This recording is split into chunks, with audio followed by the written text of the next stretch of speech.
अस्सलाम वालेकुम जी। तो बेटा यहाँ पे क्वेश्चन है हमारे पास, कहता है the heat of combustion of CH4 carbon and hydrogen are 20 kilo calorie, -40 kilo calorie and -10 kilo calorie respectively. और वो आपसे पूछ रहा है कि हमें बताएं heat of formation of methane क्या होगी।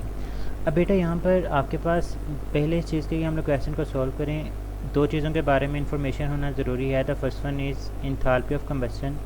बेटा जब भी इंथैल्पी ऑफ कंबस्शन आती है तो याद रखिएगा कि हमारे पास जो भी रिएक्टेंट होता है ना, उस रिएक्टेंट का हमेशा हम लोग 1 मोल ही डिस्कस कर रहे होते हैं। ये बात याद रखनी है। नंबर 2, आपने ये याद रखना है कि चीज़ को कंबस्ट करना है तो in the presence of oxygen किया जाएगा। तो ऑक्सीजन के कोई भी मोल हो सकते हैं, हम लोग यहाँ पे एक्सेस ऑफ ऑक्सीजन जो है वो ले रहे होते हैं। और तीसरी चीज़ जो आपने याद रखनी होती है कि जो इंथैल्पी ऑफ कंबस्शन होती है ना, ये एक्सोथर्मिक प्रोसेस होता है। अब यहाँ पे उसने आपको 3 चीज़ों की कंबस्शन दी हुई है। उसने कहा कि heat of combustion of methane. Heat of combustion of methane का मतलब ये है कि हम लोग CH4 को कंबस्ट करवाते हैं in the presence of oxygen, और इसके नतीजे में आपके पास कार्बन डाइऑक्साइड बनेगा और साथ में जो है वो वाटर की फॉर्मेशन हो जाएगी। इक्वेशन को अगर बैलेंस करें, कार्बन एक है, जितने कार्बन होते हैं उतने ही कार्बन डाइऑक्साइड की फॉर्मेशन होती है, और जितने हाइड्रोकार्बन्स के अंदर हाइड्रोजन होते हैं उससे हाफ मोल ऑफ वाटर बनते हैं। तो यहाँ पे अगर हमारे पास 4 हाइड्रोजन है तो इसका जो हाफ होगा वो हमारे पास 2 होगा, तो इट मीन मेरे पास यहाँ पे 2 मोल्स ऑफ वाटर बनेंगे। अब अगर हम लोग ऑक्सीजन को बैलेंस करें तो 2 ऑक्सीजन यहाँ पर हैं और 2 ही ऑक्सीजन यहाँ पे, इट मीन कि मेरे पास 2 मोल्स ऑफ O2 आ जाएगा। और इसने हमें इसकी वैल्यू दी हुई है 20 किलो कैलोरी। हालांकि ये हमेशा एक्सोथर्मिक प्रोसेस होता है, लेकिन क्वेश्चन की रिक्वायरमेंट को हम लोग मद्देनज़र रखते हैं हम लोग कह देते हैं कि ये 20 किलो कैलोरी पर मोल है, लेकिन ये हमेशा एक एक्सोथर्मिक प्रोसेस होता है। उसके बाद कहता है कि हमारे पास कार्बन की कंबस्शन हम लोग करवा रहे होंगे। अगर कार्बन की कंबस्शन करवाते हैं तो मैं कार्बन का 1 मोल लूँगा, in the presence of oxygen इसको कंबस्ट करवाऊँगा तो मेरे पास CO2 बन जाएगा। ये इक्वेशन भी बैलेंस है और इसने हमें इसकी वैल्यू दे दी -40 किलो कैलोरी पर मोल। उसके बाद हाइड्रोजन की कंबस्शन दी हुई है। अगर मैं हाइड्रोजन को कंबस्ट करवाता हूँ in the presence of oxygen तो हमारे पास जो है वो वाटर की फॉर्मेशन होगी।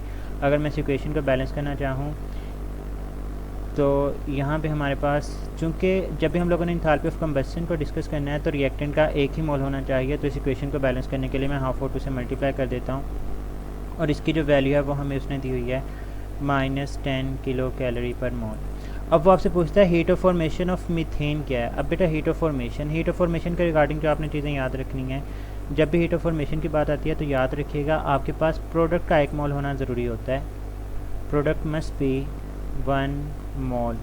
रिएक्टेंट के जितने मर्जी मोल हों उससे हमारा कंसर्न कोई नहीं है। रिएक्टेंट मोल नॉट स्पेसिफिक, ये कोई भी हमारा कंसर्न जो है वो नहीं होगा। अब उसने हमसे पूछा क्या, उसने कहा कि heat of formation of methane, मतलब हमने 1 मोल ऑफ मीथेन बनाना है। इसके रिएक्टेंट क्या क्या होंगे, मेरे पास एक कार्बन मुझे चाहिए और 2 मोल्स ऑफ हाइड्रोजन गैस चाहिए, तो मेरे पास जो है वो CH4 की फॉर्मेशन हो जाएगी। अब ये चीज़ हम लोगों ने कैलकुलेट करके देनी है उसे कि ये बताना है कि क्या है।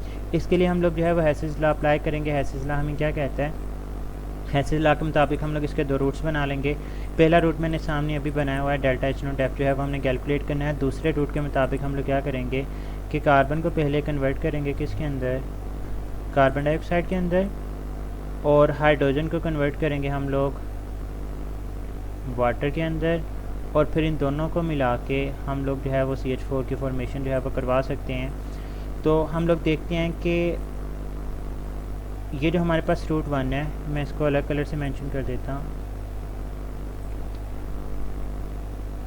ये हमारे पास है रूट 1, और इस रूट 1 की जो इंथैल्पी है वो हमारे पास बराबर है डेल्टा H0 के। और ये पूरे का पूरा जो रूट है, इसके अलावा ये सारे का सारा जो रूट है, this one is route number 2, इन दोनों की इंथैल्पी जो है वो आपस में एक दूसरे के बराबर आएंगी। तो अगर मैं रूट 2 की इंथैल्पी निकाल लेता हूँ ना, तो वही बेसिकली हमारे पास जो है वो रूट 1 की इंथैल्पी होगी। अब यहाँ पे देखें, कार्बन को कार्बन डाइऑक्साइड में कन्वर्ट करने के लिए हमने जो इंथैल्पी पढ़ी उसको हमने बोला कि ये इंथैल्पी ऑफ कंबस्शन है, और इसकी वैल्यू भी हमें दी गई। वो कितनी दी गई, -40 किलो कैलोरी। अब हाइड्रोजन को वाटर में कन्वर्ट करने के लिए हमारे पास जो इंथैल्पी रिक्वायर होती है वो -10 किलो कैलोरी पर मोल होती है।